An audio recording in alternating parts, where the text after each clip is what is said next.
What up, weebs? Your host Frog Dad here. I'm back with another week of manga analysis and review. So grab yourself a snack, have a drink, sit down, and prepare to introduce yourself to the day with a little bit of Manga Mornings.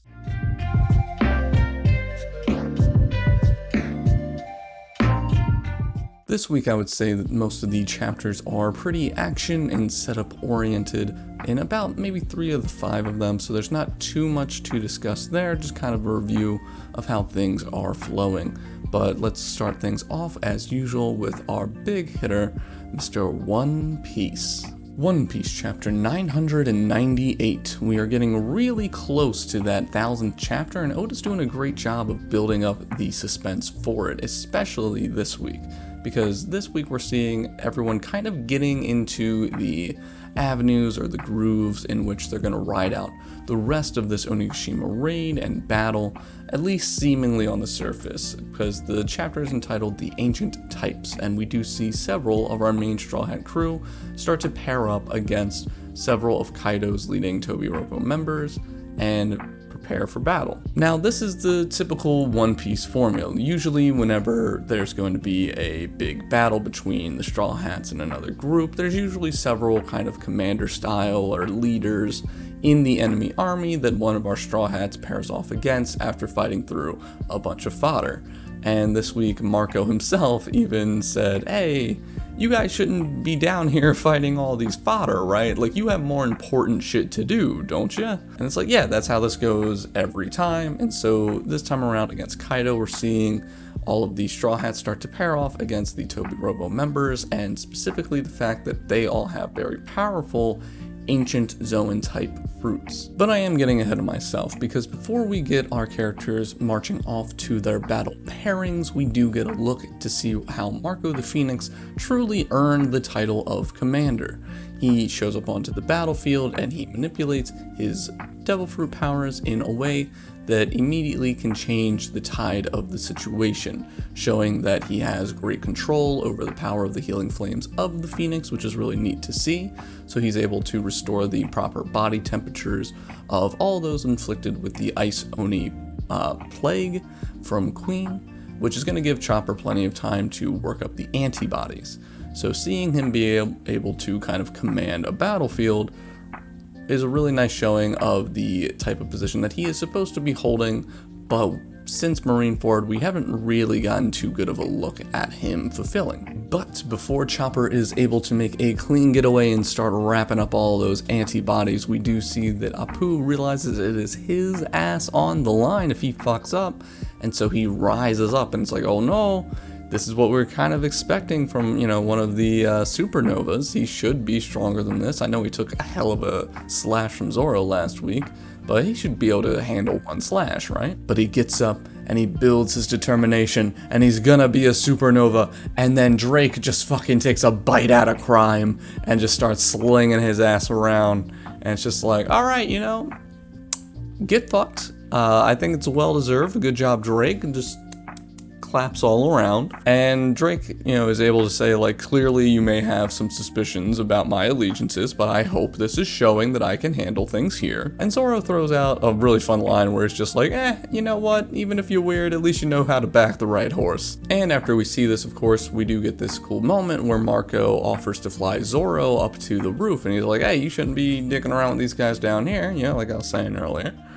These guys are just cannon fodder. They're not worth your fucking time. You've got bigger fish to fry. Let me fly you up to the roof. There's a bunch of dudes with swords up there fucking up Kaido. I think you should be a part of that. You want to join? Like, I think that's where you should be, not with all these bitches. But we don't really get to see Zoro's answer. Instead, we transition into the rest of the chapter, which is really just kind of the setups for the fights. We see Frankie going against a Triceratops. We see the reintroduction of Ulti and Page 1. But there's 2 interactions that I think are worth mentioning in these setups, and that is Jinbei. He's going up against this, like, saber-toothed tiger cat guy, and he's like, oh yes, you former warlord Jinbei, I expected more from you. And Jinbei throws out this great line where it's just like, I prefer my more prestigious title, and that is being the helmsman of the Straw Hat Pirates. And it's like, you know what? my boy, like, because at this point, if you think about it, Luffy's fucked up several warlords, so that title wouldn't mean too much anymore, and especially, the warlords have been disbanded now, so there's not a whole lot of weight to that anyway, so being the helmsman of the Straw Hats would be a much bigger title, you know, just in the analytics of it all. But we do know that Jinbei means it more in the, you know, like, friendly sense of, these are my comrades, I'm much more happier to be in this role than I ever was to be in that role, so this is my more prestigious title. It's a much better fit for me. That was just a really cool line to see. I'm really loving that Jinbei is really finally, now that he's officially in, adopting the sense of being a Straw Hat. And the other quick mention is just Sanji fucking up. Sanji just being weird as shit, as he usually is with the snake ladies now. And it's really fun because, you know, he's like, everywhere I look, there's women.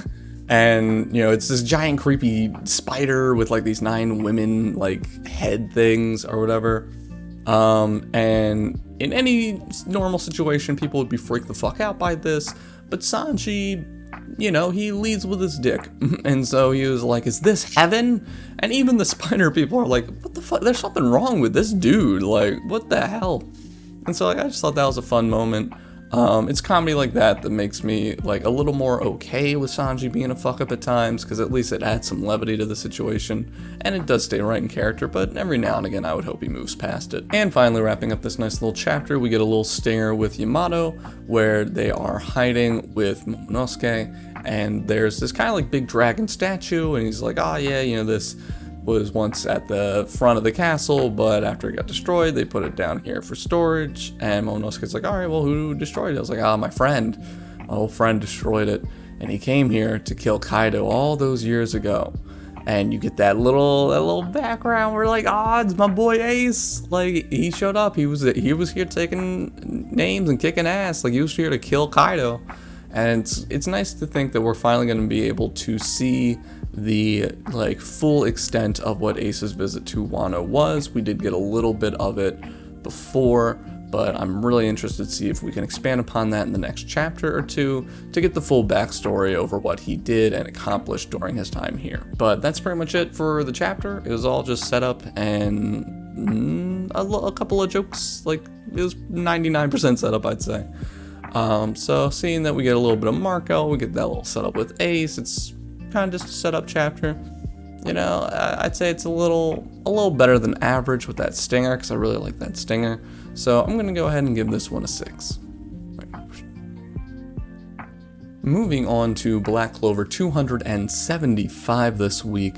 This is another one of the chapters that is predominantly action-led, so there's not too much to discuss apart from just the glory that is Mereoleona Vermilion. We get a little glimpse at the start of the chapter of Vice Captain Noct giving the plan and the lowdown over how this ritual is going to go and the plan that they're going to have to take care of to stop it, of taking down each of the Dark Triad members so that they do not risk killing William Vengeance and Yami. So we see them split off into their 3 squads and they go after the Dark Triad members. But from that point forward, it is full on Mereoleona's show.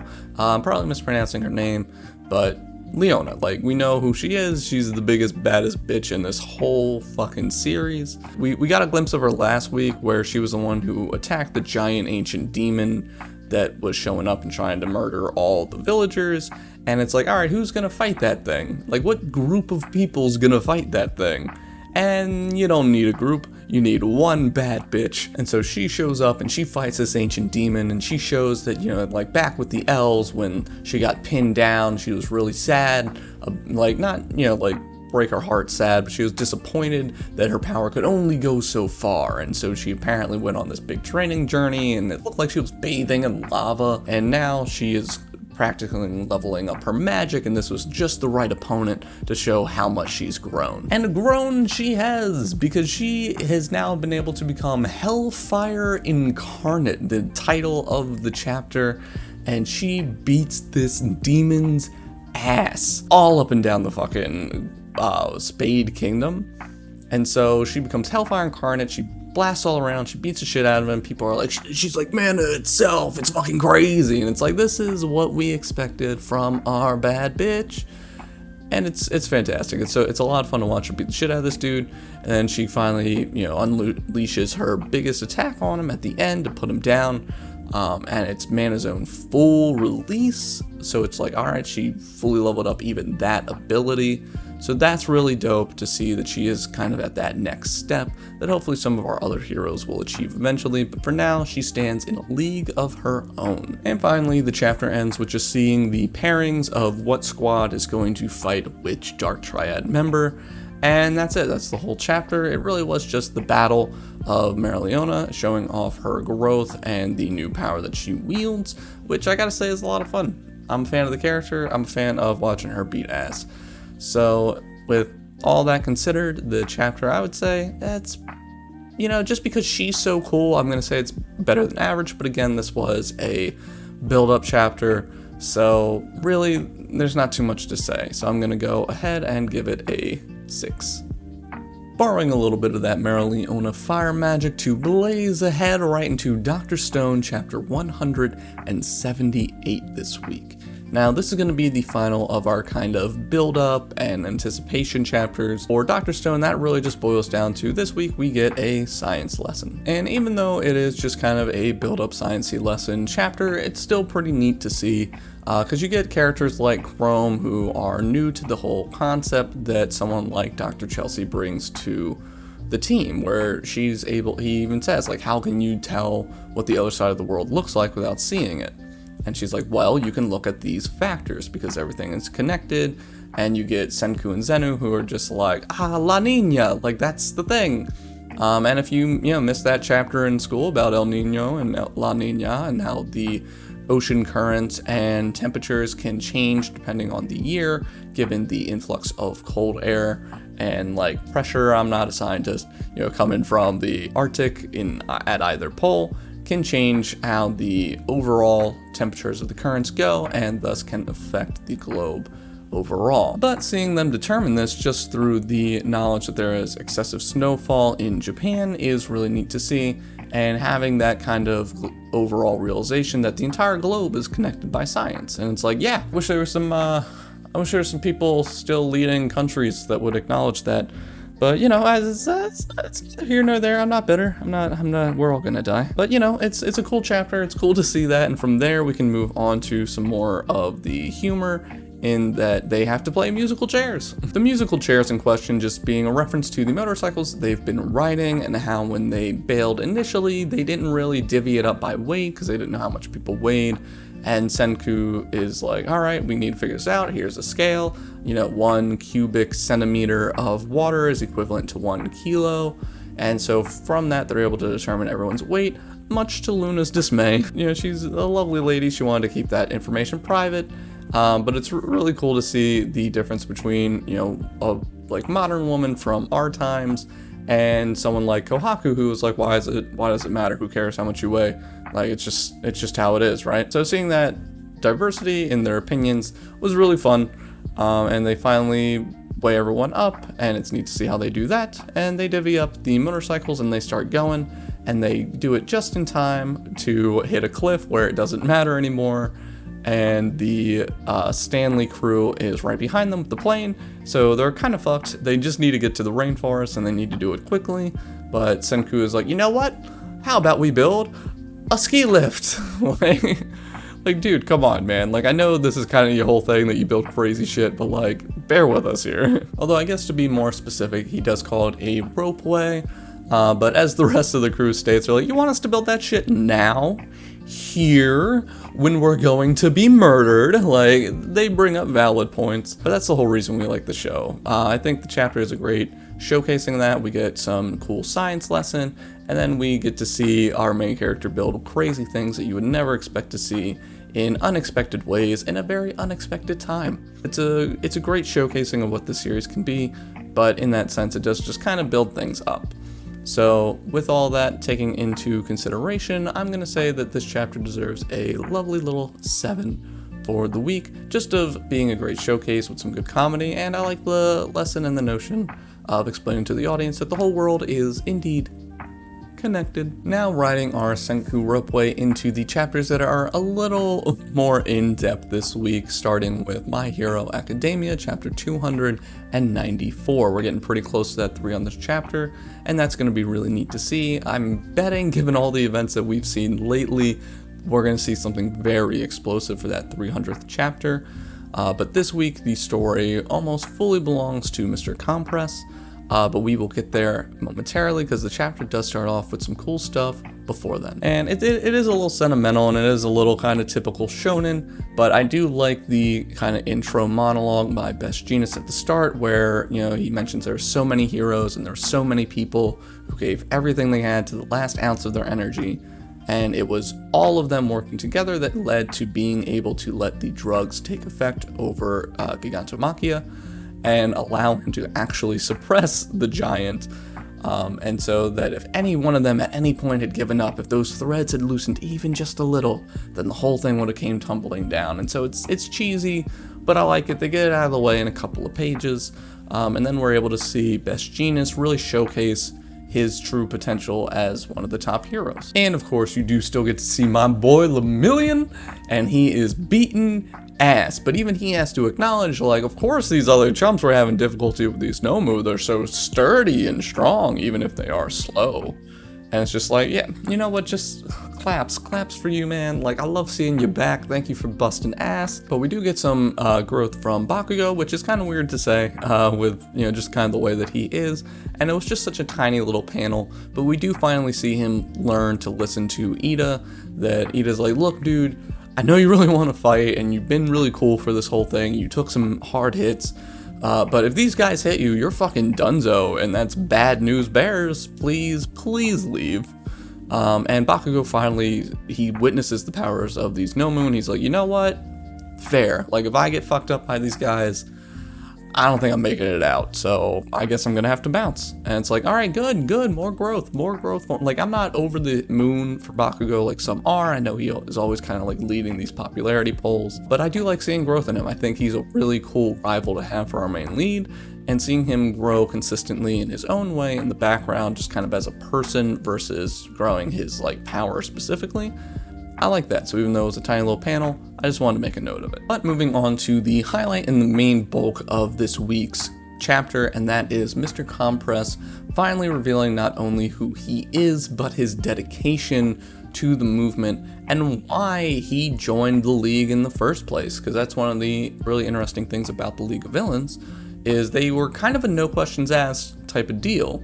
Shigaraki rounded them up the best he could. He said, you know, run wild, be free. This is my mission, help me accomplish it, and I'll let you be who you want to be. But we don't really get to see what led them there. We know several of them were driven by Stain and his message, but we never really knew their backstories. We've been getting more of that lately with Twice and Toga, but to finally see it with Mr. Compress, and it's so interesting this week. So that's really cool to finally get the background on, because he's an interesting villain, because he apparently was like this world's kind of Robin Hood, but it was like a lineage thing where his great grandfather was this grand thief, and he would steal from people during this whole like power structure getting set up with the heroes and the police, and he noticed that there was an influx of wealth and goods to a certain, you know, echelon of society and a lack and depletion for others, so he would steal from one, give to the lesser, and that was kind of his shtick. He was this grand thief, and with his powers it makes total sense that he would be able to do that. But seeing that he valued so much changing up the way the society ran for those reasons kind of makes him seem less of a villain and more of an anti-hero, anti-villain, somewhere in there. Like, they shroud him in a very interesting shade of gray with this chapter. So we get a reveal of his face, we get a reveal of his past, we see how he came to be with the League, and with his dedication, he starts chunking off parts of his own body just to get the possibility of giving Spinner a chance to wake up Shigaraki and really put all of their hopes on him, and he sacrifices himself. And it's like, man, the League is kind of taking hard L's this fight. Like, the casualties on both sides are... I mean, I think there's more on the hero side just because there's so many more villains apart from the main ones. But they're taking some hard hits. They lost twice. They're going to lose Mr. Compress. Toga's off crying somewhere. Maybe her, like, allegiance is wavering to some degree. Shigaraki's in bad shape. We know he's not going to be finished off. He's going to kind of be the end villain of the series, but, like, he's in rough shape. Countless heroes are taken down, which we saw a bunch of them at the start of the chapter with Best Genius's speech, sitting like Mount Lady and Mirko and Hawks. Like, they're all in a really rough shape, but at least, like, they didn't do that to themselves. Like, Mr. Compress is so dedicated to his cause that he is compressing and chunking off huge bits of flesh. And Best Genius even says, he's like, look, man, even if you get out, that's a fatal wound. You're bucked. And he's like, yeah, but you know what? I'm so-and-so's great-grandson, and his blood flows through my veins, and I'm here to fuck up your days. Shigaraki, take it away. And it's really cool to see his kind of showmanship in that sense, where he's like, it all builds to that ta-da moment. It's really cool to see. I feel like this is this character being completely actualized in the sense that they were always supposed to. They were a bit of a mystery, and now we're seeing all of the kind of gaps in who they were be filled in, and they make complete sense to me along the way. I think it's a really cool reveal, and it's a great highlight for this character. Just a real quick other note though, we do get a kind of finale to Dabi versus Shoto, where Dabi's just like, look, Endeavor's still alive, that's some bullshit, but I can't stick around and play games with you anymore, Mr. Masterpiece. And so he hits him with that blast of jet burn, and he tries to move on to take advantage of this moment that Mr. Compress has made for them. And it's cool to see that he hasn't completely lost himself to the rage of this moment. Because that was something I haven't liked too much. In the last couple of chapters, is seeing Dabi completely have this kind of insanity switch flicked on, where it feels like his character has really shifted. So seeing a return to form for him is quite nice. But with all of that said, all these things wrapped up in the chapter, I think it was a really, really good chapter. I would even say that it was great. I mean, the whole series has just been on fire lately. It's really, really good. So this week's chapter is getting an 8. I really love the background for Mr. Compress, seeing that character come fully into their own. It's just a little sad that it's probably going to be, at the end of their story now. But that's it. The chapter was great, and let's move on. Undead Unluck, chapter 44. Undead versus Undead. This is probably my favorite chapter of the week, seeing Andy versus Victor, and knowing not only is this a great fight between the two, but that this is the first time those personalities are meeting. It's a really, really cool chapter, so let's just dig into it. So one of the first things the chapter gets out of the way right at the start is establishing that neither of these versions of these people is the real one, and that they know that. They realize that they're stuck in a book, they're stuck in an ability of someone else. So even though Fuko was able to make this version of Andy have all these realizations and this change in philosophy that has clearly led to him developing all of these great powers that can mimic Victor's, but clearly to a much lesser degree. I mean, he's had so much less time to do it, but the growth that he showed was really dramatic. Even though he's accomplished that, the Andy on the outside of this book has not. So Fuko has to get out to deliver the same messages to him so that we can start to see his growth head in this direction. And this is one of the things that I think Undead Unluck is really good at doing, because they've done it twice now, which is showcasing the power that our main hero will be able to obtain, but just not have right now. They did it initially by showcasing Victor for the first time, which seeing Victor in the book now, I feel like we're seeing much more of his power ceiling and what he can do. I mean, like, he devastated an entire city just by, like, splitting his fingers. So, like, that's some crazy shit. But now we're also seeing what a late game version of Andy could do. So seeing these versions of him being, realized and showcased makes me hype as shit to see what they're going to be able to do later. And we see the battling philosophies between the two, and how Victor is like, I want to kill her because I know if I kill her here that she's going to show up dead out there, and that's going to make your ass freak out in the real world, and I'm going to use that moment to let my real self take over your real self, and this inception dream and a dream and a dream, I'm going to fucking get out. You know, like, I'm going to meet Leonardo DiCaprio, like the whole shit, you know? So he's got this big plan, and it all resides on realizing that he isn't real. So he's doing this not even for himself in a way, but also for himself. Like, it's a very interesting dynamic that they've prepared there, but Andy is also fighting for himself on the outside of the real world as well, because he realizes the value that Fuko has played for him, and he wants it to play for the real him, so that that version of himself can develop.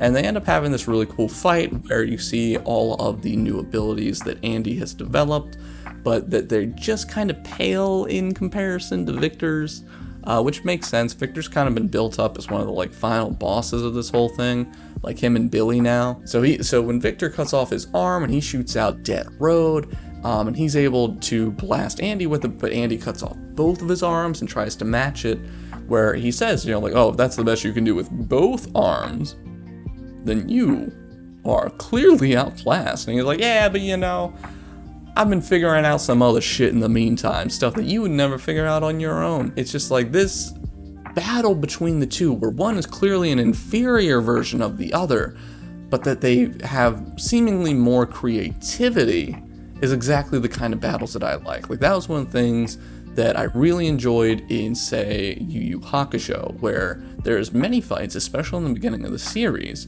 where the main character of that series, Yusuke, wasn't stronger than his opponent, but he was clever. He could figure out unique ways to use the powers he had at his disposal, or the environment, to win the day. That's kind of what we're seeing here now, where Andy has had exposure to Fuko, and having that exposure to her and her unluck, he is now, as the stinger of the chapter presents, figured out a way to combine her unluck with his own abilities to create a unique power that is most likely going to be able to put Victor down in his place, because Victor is trying to rely on no one, and this is shonen, baby. Like, it's all about that power of friendship.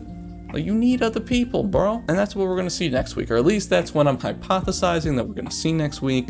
And we see Fuko even, you know, deliver a kiss to Andy. Like, it's still on the cheek, you know. Like, we're not complete degenerates here, right? But that's progress in her, for her emotions, and seeing how all this is going to play out once it's all done, as well as progress for Andy, and just seeing how there's just so much progress in this chapter. It's crazy. It's so good. Like, I can't believe there's still people sleeping on this.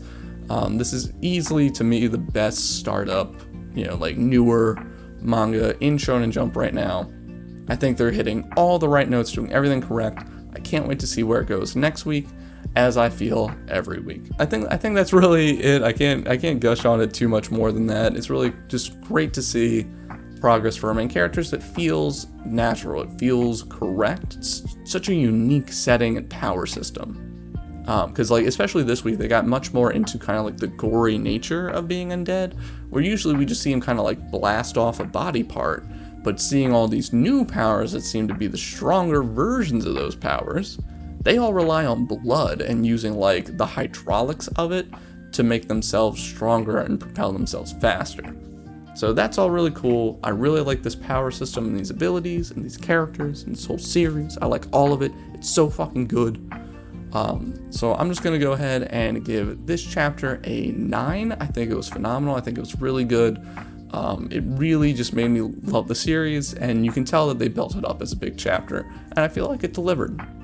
Alright, well, that does it for this week. That's all the manga chapters that we have to review.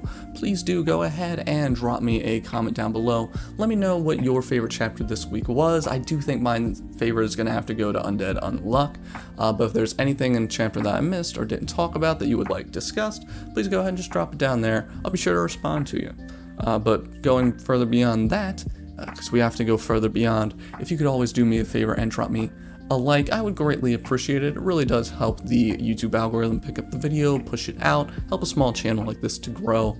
It also gives me a little more confidence in the things that I'm doing.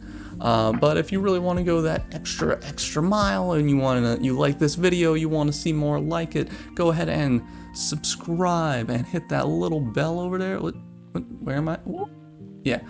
So if you hit that little bell, it's going to let you know every time I post, as long as you make sure the notifications are turned on. But if you like more consistent updates from me, you can of course follow me over on Twitter. I try to post there roughly daily, but always when something major happens, if I'm posting a video, if I'm going to go live on Twitch, because you can also find me over there for more consistent content. I do stream at least twice a week on Tuesdays and Thursdays, usually in the evenings. I've been playing through Dark Souls in a full faith build with my character Pope Emo II in our quest to be taking back Sunday. So if that sounds like fun to you, please pop over and join me for a stream. But you can find all that stuff over there. Follow me on Twitter for all those updates. And I think that's going to be it. That's kind of the typical social spiel. I just got to blast all that out there for you. But I really do hope you enjoyed the video, this edition of Manga Mondays. I hope it was a nice start to your day, or maybe an end, depending on when you got to watch it. But that's going to be everything from me for this week. I have been your host, Frog Dad. You, of course, have been a lovely individual, and I can't wait to see you next time. Come on, I need this gin. I need it. I need it so bad. Like, fuck it. I'll throw all these Callistas out the window. I don't give a shit. Give me my goddamn gin. I'll throw him on him. He needs it better.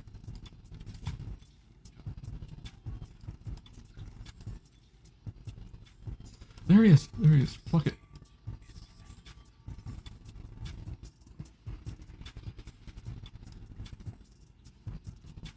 Alright. Whatever happens, I got it. Regardless of if this is great or horrible, look at that giant fucking Galio coming in. Save the day. Hey! Oh man, that Katarina had me worried in the end.